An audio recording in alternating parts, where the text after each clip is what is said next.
പണിയരായ സമൂഹം കരിന്തണ്ടനെ വിശ്വസിക്കുന്ന ആൾക്കാരാണ്. കരിന്തണ്ടൻ ശരിയോ തെറ്റോ മിത്തോ ഇതൊന്നും വിഷയമല്ല. അപ്പോൾ ആ സമൂഹത്തെ കുറച്ചുകൂടെ മുന്നോട്ട് വരാൻ സഹായിക്കുന്ന ഒരു ഐക്കൺ അതേ ഉള്ളൂ ഇതിൻ്റെ അകത്ത് നമ്മളൊക്കെ കാണുന്നത്. അപ്പോൾ അങ്ങനെയാണ് കരിന്തണ്ടനെ കണ്ടെത്തിയത്. അപ്പോൾ കരിന്തണ്ടനെ ആരാധിക്കണം. അപ്പോൾ അതിനൊരു ദിവസമൊന്നും നമ്മുടെ ഇല്ല. അപ്പോൾ എന്താ ചെയ്യുക, ഈ മാർച്ച് മാസം 2-ാം ഞായറാഴ്ച എന്ന് കണ്ടെത്തുന്നത് അത് വളരെ രസകരമാണ്.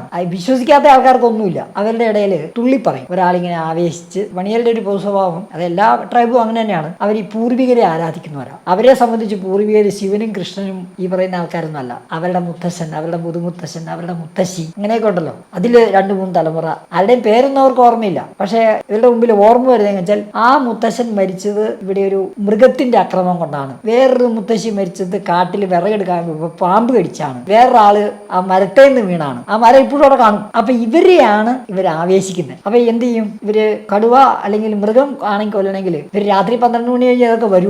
അപ്പൊ ഇങ്ങനെ തുള്ളി തുള്ളി ആ വീടിന്റെ അകത്തുനിന്ന് ഇങ്ങനെ ഒരു കമ്പൊക്കെ കോലൊക്കെ പിടിച്ച്, അത് ചൂരിലാണ്, അതൊക്കെ പിടിച്ച് ഇങ്ങനെ തുള്ളി തുള്ളി വന്ന് ചിലപ്പോ ഈ ആളാണ് ആവേശിക്കണമെന്ന് തോന്നിയാൽ 4 കാലിൽ നടക്കും. ഇങ്ങനെ കുത്തി കുത്തി ഇങ്ങനെ നടക്കും. മരത്തിന്റെ മുകളിൽ നിന്നാണെങ്കിൽ ചിലപ്പോൾ മരത്തിന്റെ മുകളിൽ കയറാൻ ശ്രമിക്കും. ഇതൊക്കെ ഉണ്ട്. അപ്പൊ അങ്ങനെയൊക്കെയാണ് ഈ ചടങ്ങ്.